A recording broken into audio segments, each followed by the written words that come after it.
Well, hello, KAC. My name is Tim Hongom. I am the executive pastor here at the church. And like every other month, this really is an exciting time for me to be able to present to you, to show you, to bring you in on what's happening behind the scenes here at the church. And so I've said often, really what the hope and the goal and the intent of this is to be able to bring you in. There's so many things happening in this church day in and day out. There's so many things that happen, whether it be on finances or on ministries.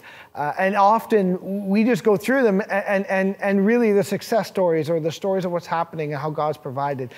And so the goal, the intent, the heart is that we do these things together. And so because of that, we really just want to let you in on what's happening. So with that all to say, we're going to go through finances today. We're going to have an interview with Arran and just get his heart about ministry and what that looks like, where he sees the ministry going. And then we're going to do things a bit differently. Normally, I would be the one giving you an update on what's happening with ministries, but we're going to do things a little bit differently. And we're actually going to have Cody give us an update on what's happening in the youth ministry in that, or for them this month. So with that all said, let's start really quickly on the finances. For the month of March, we had budgeted $126,000 to come in. Church, we saw $141,000 come in this month. That is incredible. That is amazing. Thank you. This is us doing ministry together. And so for you to be able to invest and to be able to put into this is, thank you. I'm at a loss for words. Appreciate that. We are so grateful that you trust us with that. Our expenditures were below what we'd forecasted for the month. We spent 164 and we actually realized 160. Sorry, reverse that. We budgeted for 168 and we had actually realized 164. And so where we had budgeted actually this month to have a $42,000 shortfall, we actually came ahead with a $22,000 shortfall. So which is almost $20,000 ahead what we expected. So that is a gift. That is amazing. God has been so good to us. Where does that put us for the year to date? Year to date, we had budgeted for just over $1.2 million in income coming in. Now, just as a reminder, again, these are general expenses. These are not designated funds. That's a different conversation, but when we're talking about keeping the lights on, when we're talking about the parking lot being cleaned or wages or whatever the case may be, doing ministry, doing life together, this is what we're talking about. So we budgeted for $1.2 million to come in, and we actually saw 1.1 come in for so far year to date. With our expenses, we were a little bit behind expenses as well. We'd forecasted to spend 1.216. We actually spent 1.154. So what does that all mean? Well, reality is we expect it to be a $38,000 gain at the end of the year, which is going to carry us on for the rest of the year. But really, we're sitting at a $4,600 gain, and that's meant to carry us for the rest of the year. And so, church, we're believing that God will do his work and provide for us at the end of the year. He has been faithful to provide for us for 77 years. Here in Kamloops as KAC Church. And so we just will continue to trust and believe and walk in faith that for the rest of the year, he will provide what is needed. So thank you, church, for that. I wanted to break out just the restricted donations and give you an idea of what so far has come year to date. So far, church, we have seen $121,000 come in specifically allocated for missions. That's amazing. We've seen Care Connections, $70,000 come in for Care Connections. Those Care Connections, I see those stories actually come in regularly into my office when we have somebody who says, hey, look, I'm just in a pinch, in a moment. I need to bridge some rent for a few months, or I'm in between things and I need to bridge some food. And so these are just opportunities for us in the short term to be able to invest and to help and to assist, to come alongside. So I see those stories every day and they're amazing coming through. So church, thank you for doing that. And then the capital reserve, we've seen $101,000 come in. So for total restricted donations, we've just seen under $300,000 come in this year for that. So good. Church, I want to sit down and just give you the interview that Arran and I are going to have. Again, it's just such a privilege just to be able to sometimes see what the heart is. You see Arran often enough up front here leading, but to be able to have him share his story and what his heart is for this is a gift. So please enjoy. Thanks, Arran, for joining us this month. Yeah. I think You know, as I reflect, I think everybody knows you. Everyone sees you. Everyone experiences you week after week. Yeah. My hope for this conversation is really to allow people to see the Arran that they don't see on the weekend. So I'll just maybe spin it off there. Thanks for joining us. Kind of tell me really 30,000 foot view, your Christian walk, your journey, that kind of thing. Yeah. I grew up in a Christian home with great parents that modeled the faith for me. One of those church kids that would just be, we were really involved as a family, so we'd be there every week, hanging out, kind of first people in, last people to leave, that sort of thing. And so I think that kind of instilled a love for the church in me, and seeing the beauty and the value of belonging to the community of faith. If we're staying 30,000 foot, I think for me, like, my faith became real as a teenager. Like, there were a few moments I can look back on that maybe if I was now kind of reflecting and interpreting the experience, that I think there was more of a recognition of like maybe a true repentance. I remember as a kid, it's vivid in my mind. I was probably like 8 or something, and it was at Sunday school, and they talked about inviting Jesus into your heart. I remember having this like shock moment of like, what if I forget? What if I just go through my whole life and forget and never do this thing? And then what's going to happen after I die? So I better say this prayer right now and just make sure that like I'm good to go, and we'll figure it out later. So I think I had I had a much more real, profound experience, kind of, probably around senior high. And I think if I look back, you would have maybe seen some kind of character change to go with that. And then through into young adulthood, there was more of a conviction to want to worship God with all of my life through vocation and relationships and all this kind of stuff. And so if we're saying 30,000 foot, I never thought I'd work for a church. My thing is, I thought I'd be in the music industry. That was kind of the path I was on. I was working, doing producing and recording, live production. And just dramatically, God intervened and called me to come and do music kind of on his terms, by his rules, so to speak, a bit more. I thought I would just be a Christian working in the music industry, relationally, being a light in a dark place, not necessarily working on Christian music per se, but God had other plans. It was a good season for me. It taught me, there were some, I think as well as part of my journey is seeing people who are kind of 15, 20 years older than me.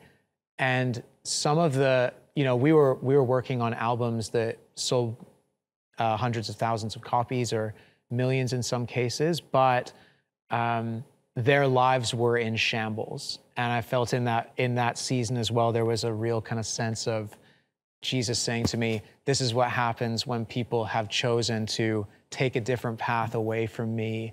And so I think that was a profound season in my early 20s as well, kind of to set me on the path that I've wanted to walk through to this day. So, yeah. The role of a worship pastor is a unique one, because I think there's a lot of dynamics. We've talked about these many, many, many times. Yeah. And I think often people would say, well, you lead on Sunday morning, but what else? And I don't think it's just coming from a curiosity standpoint. Like, what else takes up your time? Because I think there is a tension there that I think you hold that I don't think most people realize. Yeah, I think the role of worship pastor, worship leader, is very multifaceted. Like, you need to be a good musician. You probably need to be a good communicator. You got to be a good event producer. There's all these kinds of layers to it. So while people might see, what happens on a Saturday night, a Sunday morning, these very kind of public facing parts of it, there is a lot more. So through the week, I'm collaborating with other staff or with volunteer team members about what is the service going to look like this coming week, or, if there's a big event like Easter coming, there's a lot of kind of big picture creative stuff, as well as like, how are we going to play this song? I mean, my role here, I have a hand in a lot of things that happen on a weekend. And so there's a team of us that oversee the weekend and how does it feel what does it look like, right down to nitty-gritty stuff like how much money is it going to cost to fix the microphone that broke these sorts of things. And I mean, like other things that I love and that I get to do are, we do a fair amount of kind of training with musicians. So if someone wants to play on the weekend, we'll meet up and I'll hear them play. We'll maybe say, here's some constructive things, or we'll start working on getting them onboarded into the team. And so there's quite a bit of stuff. There's quite a bit of like little pieces that then all kind of add up to what you experience at a public service. Yeah, and I think what I'm also have come to realize and appreciate is that really, as the equipper of other people, you're setting the stage, figuratively speaking, no pun intended, but there really is this idea of how do you set them up for success? So if you have somebody else leading on the weekend, what are you doing to allow them to succeed and as a leader? Yeah, there's some coaching involved. I think even when it's me leading, I'm trying to embody certain values and standards around preparation, around what do we think is important? Like, it's important to us that we sing songs that are thoroughly true and that remind us of the gospel every week. So that's there's a preparation process for that. But then, equipping people up here. We've got a lot of talented people that serve in music and serve in tech, but myself, Marcus, Emily, others, we're trying to make sure that we have quite a large team, and we're trying to make sure that all of those people are on the same page, everyone's moving the same direction, that everyone knows what's got to happen when we've got hundreds of people in this room to worship on a weekend. So you really are bringing it all together. And I think, and especially in a church of our size, there are so many pieces that you are trying to bring together because Sunday happens every week. It happens every week and has since Jesus walked the earth. So it's, I think I'm grateful for the time I spent in the music industry, because it's not everything, but a worship pastor should be a good music producer in bringing all these, do our guitars sound, we got the right effects going on, and, does the drum part feel the way that it does? And so myself or someone else who's band directing would be helping, bring a large group of people, making sure that we're all on the same page to lead united by, when the service starts. So in part of your role, it's again, bringing everyone together, but you're also strategically looking out. You're looking, where are we going as a team, as a department? So the role really is far more than the day-to-day nitty-gritty. It's really trying to envision. Bring us into that world in terms of what you are seeing, where you're going, the department, the church, we as a people. And even like you said, there's a lot of factors to where are we going. Even behind that question is, who are we? What's the culture like in Kamloops? What's the kind of broader Canadian Western world culture? And what are our theological convictions? And what are our artistic convictions? And we're trying to kind of take all of these things and think, what are the values below everything? And then what's that actually going to look and feel like when you show up to a service? So for me, like there's a few things that kind of are a bit more that 30,000 foot that drive us. We do, one of the key texts in the Bible that we look at when we do our team training is from Colossians chapter 3, and it talks about that the message of Christ dwells among us as we sing together, and that's the connotation there, is that he's in our midst as the church gathers to sing and to bring their offering of worship before the King of Kings. And so really at the heart, that's what we want to do. Methodology changes over time, but we want that to be present, that at whatever songs we pick, if it's a big band or a small band, it's got to be towards, can ordinary people come into this room, bring their offering of worship and voice their praise to Jesus and meet with him in that. And so that affects, there's kind of pragmatic cultural considerations around, what is the style, broadly speaking. We're picking music that is going to resonate with, to the best of our ability, that we think is going to resonate with people who live in Kamloops, in 2023 and we try our best, varying ages. It's not going to be for everyone, but we're trying to pick music that evokes that sense of awe and worship in people, that even if you don't feel like it on a Sunday morning, if you come in, hopefully we're able as artists to lead you into a space that reminds you of the gospel, of who Jesus is and what he's done for all of us. And music has this beautiful power that I think is from God to kind of to elicit and pull emotion out of us. And we don't have to be afraid of that. I don't want emotional manipulation. I don't think I'm smart enough to emotionally manipulate you, so don't worry, I guess. But I think when we allow songs that are full of truth to move us, it can pull us into a moment of worship and reverence, bringing our offering before Jesus. That even when we don't feel like it, music and art has this power to bring that out of us. So I want us to sing truth. I want us to be Christ-centered, and I want us to speak to modern culture, to do music. It's going to change over the years. There's there'll be songs that I love now that we don't love in 5 or 10 years time, and that's okay. And but I just want us to be creating spaces for encounter with Jesus. And I hope that we continue to see over the years, our team wrote a song that we now do in our services. We're going to do it this weekend again. I hope that's kind of the first of many, to see the creative arts in a variety of ways used to proclaim the good news of Jesus and to invite people into encounters with him in this room and in whatever other expressions of KAC come up over the years. Arran, I opened up by saying you hold in tension something that's very unique, which is the music side, but also the theological side, and the pastoral side. And I have come to appreciate that you are indeed a gifted musician. In fact, I've learned a lot from you even from that space. But you are mindful and you are thoughtful. And you don't pick songs on their musical merit alone. There is thought and consideration put into that.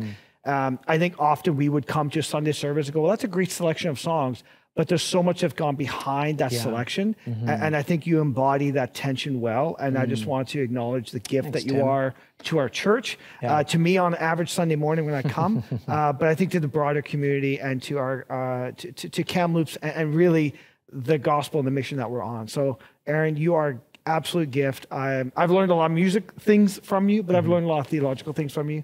So thank you for your gift. We love you and we so appreciate you, dude. Thanks, Tim. I'm just glad to be that God led me and Brooke here to be part of what he's doing at KAC. So, yeah. Arran, I would just say to you, thank you for serving so well. You're such a gift to our church. So thank you for the work and the effort and the heart that you put behind what you do. Church, as I said, instead of me doing the ministry update, I'm going to hand it over to Cody, and he's going to kind of walk you through what happens at youth group, what they're planning, what they're doing. Enjoy that, and church, we will see you next month. Oh, hi, Pastor Cody. Hey, everyone. It is Thursday night. It's just after 6. We are getting ready for youth. So let's take you on tour. Tonight, we are going to give you an inside look behind the scenes of everything that goes on. We meet in the ministry center, and our worship team is getting ready. They are getting ready to welcome all of our kids. So, hey, worship team! What's up? All right. Well, you can be expecting to see more of us today at KAC Youth. Thanks for joining us. So one of the things we do is the impossible shot. It's basically this challenge. They get to take a shot at this little tiny hole, and if they win the jackpot. It's hard, impossible, like we say. You close your right eye or left eye?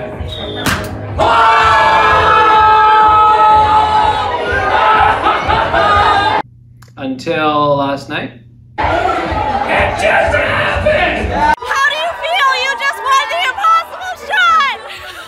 Tell me, James, like, you just won the impossible shot for like $175? That's a lot of money. How are you feeling? Normal?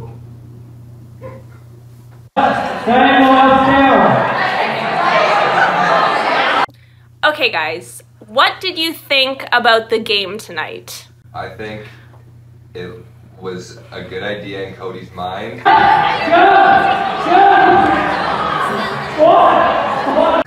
And it didn't exactly turn out as well as he had planned. I agree, it was a very good concept. It could be a bit better executed. A bit more thought into it would make it, I think, a lot better. Left, right, left, right. Wrapped within the arms of heaven, in a peace that lasts forever, sinking deep. We also do worship and times of teaching. They are great, and we are currently in a time where we're just answering and responding to our students' questions, so that's really cool. I get to see what they're processing as far as faith, life, and God. So that's part of our regular rhythms as well. Okay, Brendan, what made you decide to become a hospitality member / youth leader? I got kicked out of being a youth leader. I'm just kidding. I enjoyed being behind the scenes. And I just love serving and helping, and it's a more hands-on approach to doing youth. We gotta That's 9 o'clock! Go home! So, yeah, I enjoyed it. This week, Hayden, you get the Flow Rider Low Money Crown. Hey, Hayden, you're the low of the week. What is the low of the week? The low of the week is the leader of the week of the week. How does it feel to be the low of the week? Oh, it feels pretty good. I guess it just means that, yeah, I just love Jesus just like a little bit more than everyone else today.